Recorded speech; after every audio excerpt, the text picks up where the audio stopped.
क्या कभी सोचा है कि नेटफ्लिक्स जैसी कंपनियां लाखों स्ट्रीमिंग रिक्वेस्ट्स को एक साथ, मतलब बिना किसी रुकावट के कैसे संभाल लेती हैं? इसका राज एक बहुत ही दिलचस्प टेक्नोलॉजी में छिपा है, जिसे मैसेज क्यू कहते हैं। हाँ, और ये सिर्फ नेटफ्लिक्स की ही बात नहीं है। आज हम जितनी भी बड़ी सर्विसेज इस्तेमाल करते हैं, उनके पीछे कहीं ना कहीं यही आर्किटेक्चर काम कर रहा है। तो आज की हमारी चर्चा का विषय है मैसेजिंग सिस्टम्स का डिजाइन। हम सिर्फ ये नहीं समझेंगे कि ये क्या है, बल्कि दो सबसे बड़े नामों काफका और RabbitMQ के बीच की जो वैचारिक लड़ाई है, उसे समझने की कोशिश करेंगे। हमारा मिशन ये जानना है कि बड़ी एप्लीकेशंस को भरोसेमंद बनाने के लिए ये दोनों सिस्टम्स किन अलग-अलग रास्तों पर चलते हैं। देखिए, इस विषय को समझने का सबसे अच्छा तरीका है एक बहुत ही आम स्थिति की कल्पना करना। मान लीजिए एक ई-कॉमर्स प्लेटफॉर्म पर फ्लैश सेल चल रही है। मतलब अचानक लाखों लोग वेबसाइट पर आ गए। हाँ, और नतीजा क्या होता है? ऑर्डर प्रोसेसिंग ठप, पेमेंट फेल होने लगते हैं और लोग अपनी शॉपिंग कार्ट छोड़कर जाने लगते हैं। और कंपनी का रेवेन्यू धड़ाम से नीचे। बिल्कुल। और ये सब इसलिए होता है क्योंकि सिस्टम सिंक्रोनस है। चलिए इसे थोड़ा खोलकर समझते हैं। एक सिंक्रोनस सिस्टम में सारी सेवाएं एक दूसरे से कसकर जुड़ी होती हैं, है ना? हाँ, मतलब ऑर्डर सर्विस पेमेंट सर्विस का इंतजार करती है, पेमेंट सर्विस इन्वेंट्री सर्विस का। ये एक चेन की तरह है। और उस चेन की जो सबसे कमजोर कड़ी है, वही पूरे सिस्टम की स्पीड तय करती है। लेकिन असली खतरा वो नहीं है। असली खतरा है कैस्केडिंग फेलियर। Cascading failure? हाँ, अगर पेमेंट सर्विस किसी वजह से धीमी हो जाती है या फेल हो जाती है, तो वो अपने पीछे ऑर्डर सर्विस को भी नीचे खींच लेती है। पूरा सिस्टम एक साथ रुक जाता है। तो इसका समाधान है सर्विसेज को एक दूसरे से अलग करना, यानी डीकपलिंग, जिसके लिए मैसेज क्यू का इस्तेमाल होता है। प्रोड्यूसर जैसे ऑर्डर सर्विस मैसेज क्यू में डालता है, और कंज्यूमर जैसे पेमेंट सर्विस उसे अपनी फुर्सत से उठाता है। लेकिन यहाँ एक सवाल है। डीकपलिंग सुनने में तो बहुत अच्छा लगता है, पर क्या इससे डीबगिंग एक बुरे सपने जैसा नहीं बन जाता? जब आप एक रिक्वेस्ट को सिस्टम में सीधे ट्रेस ही नहीं कर सकते, तो गड़बड़ी कहाँ हुई, ये कैसे पता लगाएंगे? ये एक बहुत ही वाजिब चिंता है और ये डीकपलिंग का एक क्लासिक ट्रेड ऑफ है। देखिए, आप एक सीधी साधी लेकिन नाजुक चेन को एक ज्यादा जटिल लेकिन मजबूत नेटवर्क से बदल रहे हैं। हाँ, डीबगिंग मुश्किल हो जाती है। इसके लिए आपको अच्छी मॉनिटरिंग और लॉगिंग की जरूरत पड़ती है, लेकिन इसके बदले में आपको जो मिलता है, रेजिलियंस और स्केलेबिलिटी, वो बड़े पैमाने पर काम करने के लिए बहुत जरूरी है। समझ गया। मतलब एक सर्विस के फेल होने से अब पूरा सिस्टम बंद नहीं होगा। सही। ठीक है, तो अब आते हैं हमारी आज की चर्चा के केंद्र में, काफका और RabbitMQ। दोनों ही इस डीकपलिंग की समस्या को हल करते हैं, लेकिन उनके तरीके बहुत अलग हैं। यहाँ से चीजें दिलचस्प होती हैं। बिल्कुल। सबसे पहले ये समझना जरूरी है कि काफका असल में सिर्फ एक मैसेज क्यू नहीं है। अच्छा। नहीं, ये एक डिस्ट्रीब्यूटेड पर्सिस्टेंट कमिट लॉग है। ये एक बहुत भारी भरकम परिभाषा है, लेकिन इसका सार ये है कि काफका भेजे गए मैसेज को डिलीट नहीं करता। वो उन्हें एक व्यवस्थित लॉग फाइल में हमेशा के लिए सहेज लेता है। ये तो बहुत बड़ा अंतर है। पारंपरिक मैसेज क्यू तो मैसेज डिलीवर होते ही उसे घटा देते हैं, तो मैसेज को रखने का क्या फायदा? यही काफका का असली जादू है। इसे कहते हैं इवेंट सोर्सिंग और रिप्लेबिलिटी। रिप्लेबिलिटी? हाँ, कल्पना कीजिए कि आपकी पेमेंट सर्विस में एक बग था, जिसकी वजह से पिछले 1 घंटे के सारे पेमेंट्स गलत प्रोसेस हो गए। एक पारंपरिक क्यू में वो सारे मैसेज जा चुके होते, मतलब पैसा शायद हमेशा के लिए खो गया। ओके। लेकिन काफका के साथ आप अपनी सर्विस के बग को ठीक करते हैं और काफका को कहते हैं, मुझे पिछले 1 घंटे के सारे मैसेज दोबारा दो। आप इतिहास को रीप्ले कर सकते हैं। वाह! तो काफका सिर्फ एक मैसेज पासर से बदलकर एक भरोसेमंद सोर्स ऑफ ट्रूथ बन जाता है। बिल्कुल। तो काफका एक तरह से सिस्टम की फाइनेंशियल ऑडिट ट्रेल की तरह काम करता है, जिसे आप जब चाहें दोबारा देख सकते हैं। अब इसकी तुलना में RabbitMQ का नजरिया क्या है? RabbitMQ एक ज्यादा पारंपरिक और बेहद शक्तिशाली स्मार्ट मैसेज ब्रोकर है। उसका काम मैसेज को स्टोर करना नहीं, बल्कि उन्हें बहुत ही होशियारी से सही मंजिल तक पहुंचाना है। अच्छा, मतलब? इसकी तुलना ऐसे कर सकते हैं, काफका एक अखबार की तरह है। प्रोड्यूसर एक खबर छापता है और जितने भी सब्सक्राइबर हैं, वह सब उस अखबार को पढ़ते हैं। वहीं RabbitMQ एक पोस्टमैन की तरह है। वो हर चिट्ठी को देखता है, उसका पता पढ़ता है और उसे ठीक उसी लेटर बॉक्स में डालता है जिसके लिए वो बनी है। लॉग के रूप में रखने पर। चलिए अब इनके आर्किटेक्चर में उतरते हैं। काफका इतनी ज्यादा स्पीड यानी हाई थ्रूपुट कैसे हासिल करता है? काफका की स्पीड का राज उसके टॉपिक्स और पार्टीशंस में छिपा है। टॉपिक्स मैसेज के लिए अलग-अलग कैटेगरी हैं, जैसे ऑर्डर्स या पेमेंट्स। ठीक है। लेकिन हर टॉपिक को कई हिस्सों में बांटा जाता है, जिन्हें पार्टीशन कहते हैं। ये पार्टीशन अलग-अलग सर्वर, जिन्हें हम ब्रोकर्स कहते हैं, उन पर फैले होते हैं। और इसका फायदा? इसका सबसे बड़ा फायदा है पैरेलल प्रोसेसिंग। अगर एक टॉपिक के 10 पार्टीशन है, तो आप 10 कंज्यूमर एक साथ लगाकर काम को 10 गुना तेजी से कर सकते हैं। यही वजह है कि सिस्टम की क्षमता 1000 ऑर्डर प्रति सेकंड से 10,000 तक पहुंच जाती है। और जहां तक मुझे पता है, इन पार्टीशंस का इस्तेमाल सिर्फ पैरेललिज्म के लिए ही नहीं होता, है ना? मैंने देखा है कि लोग इसे मैसेज की ऑर्डरिंग सुनिश्चित करने के लिए भी इस्तेमाल करते हैं। हाँ, ये बहुत ही महत्वपूर्ण पॉइंट है। जैसे ये पक्का करना कि किसी एक ग्राहक, मान लीजिए कस्टमर आईडी 123, के सारे इवेंट्स हमेशा एक ही पार्टीशन में जाएं, ताकि वे उसी क्रम में प्रोसेस हों जिस क्रम में वे हुए थे। बिल्कुल सही।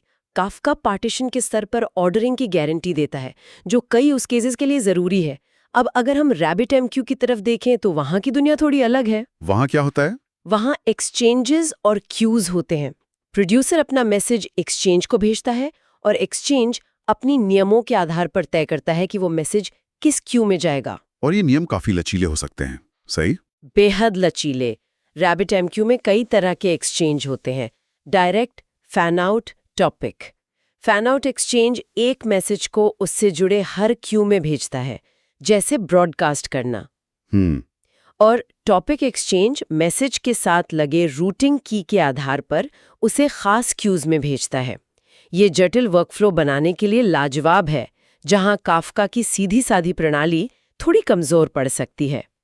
यहाँ एक और डिजाइन अंतर सामने आता है: स्मार्ट कंज्यूमर बनाम स्मार्ट ब्रोकर। मैंने सुना है कि काफका में ज्यादातर इंटेलिजेंस कंज्यूमर के पास होती है। ये एक और फंडामेंटल अंतर है। काफका एक डंप ब्रोकर है। उसका काम बस मैसेज को लॉग में लिखना है। ये कंज्यूमर की जिम्मेदारी है कि वो याद रखे कि उसने कौन सा मैसेज आखिरी बार पढ़ा था, जिसे ऑफसेट कहते हैं। हाँ, ऑफसेट। इसका फायदा ये है कि ब्रोकर पर लोड बहुत कम होता है। वहीं RabbitMQ एक स्मार्ट ब्रोकर है। वो ट्रैक रखता है कि कौन सा मैसेज किस कंज्यूमर को भेजा गया, क्या कंज्यूमर ने उसे सफलतापूर्वक प्रोसेस कर लिया, जिसे एक्नॉलेजमेंट कहते हैं। सही। और अगर नहीं, तो उसे दोबारा भेजना है या नहीं? सही।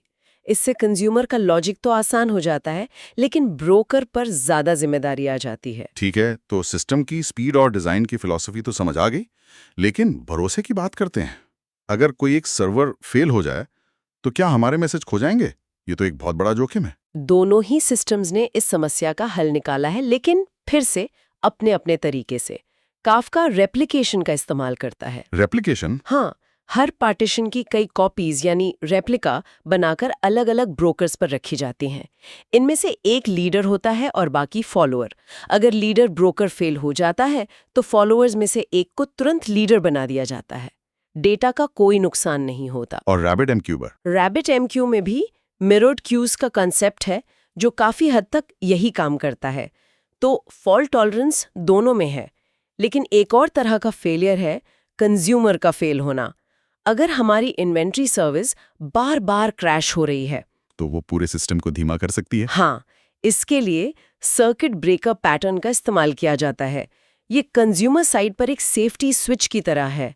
अगर कोई सर्विस बार बार फेल हो रही है, तो सर्किट ब्रेकर ट्रिप हो जाता है और कुछ समय के लिए उस सर्विस को मैसेज भेजना ही बंद कर देता है, ताकि उसे संभलने का मौका मिले। बिल्कुल, और बाकी सिस्टम पर असर न पड़े। और उन मैसेजेस का क्या होता है जो प्रोसेस ही नहीं हो पाए? एक खराब मैसेज अगर बार बार क्यू में वापस जाता रहा, तो वो तो एक इनफाइनाइट लूप बना सकता है। यहाँ पर डेड लेटर क्यू यानी DLQ की भूमिका आती है। ये एक बेहद जरूरी कॉन्सेप्ट है। मैं एक प्रोजेक्ट पर थी जहां हमने DLQ कॉन्फ़िगर नहीं किया था। अच्छा। एक दिन एक खराब फॉर्मेट वाला मैसेज सिस्टम में आया। एक कंज्यूमर ने उसे उठाया, उसे प्रोसेस नहीं कर पाया और क्रैश हो गया। रिकवर होने के बाद ब्रोकर ने वही मैसेज उसे दोबारा दे दिया। नतीजा, कंज्यूमर एक इनफाइनाइट क्रैश लूप में फंस गया। ओह। ये एक ऐसा सबक है जो आप सिर्फ एक बार सीखते हैं। DLQ एक तरह का सिंक होल है। जो मैसेज कुछ कोशिशों के बाद भी प्रोसेस नहीं हो पाते, उन्हें मुख्य क्यू से हटाकर इस डेड लेटर क्यू में डाल दिया जाता है। और बाद में डेवलपर शांति से उन मैसेज का विश्लेषण करके समस्या को ठीक कर सकते हैं। हाँ, कोई डेटा खोता नहीं है। ये तो एक पूरी तरह से सुरक्षित सिस्टम लगता है। अब जब हमारे पास इतना बड़ा और जटिल सिस्टम है तो ये जानना भी जरूरी है कि सब कुछ ठीक चल रहा है या नहीं। मॉनिटरिंग के बारे में क्या? मॉनिटरिंग इस तरह के सिस्टम की रीढ़ की हड्डी है। इसके लिए प्रोमीथियस और ग्राफाना जैसे टूल्स का इस्तेमाल आम है। प्रोमीथियस सिस्टम से हर तरह के मैट्रिक्स इकट्ठा करता है और ग्राफाना उन्हें खूबसूरत और समझने में आसान डैशबोर्ड पर दिखाता है। और किन मैट्रिक्स पर नजर रखी जाती हैं? क्या ये काफका और RabbitMQ के लिए अलग-अलग होते हैं? कॉन्सेप्ट एक जैसे हैं, लेकिन नाम अलग हो सकते हैं। दोनों में हम लेटेंसी देखते हैं, यानी मैसेज को एक छोर से दूसरे छोर तक पहुंचने में कितना समय लग रहा है। काफका की दुनिया में हम कंज्यूमर लैग पर बहुत ध्यान देते हैं, जो बताता है कि कंज्यूमर प्रोड्यूसर से कितना पीछे है। हाँ, अगर ये लैग लगातार बढ़ रहा है तो इसका मतलब है कि आपके कंज्यूमर लोड नहीं संभाल पा रहे हैं। और RabbitMQ में? RabbitMQ में हम क्यू डेप्थ देखते हैं, यानी क्यू में कितने मैसेज अपनी बारी का इंतजार कर रहे हैं।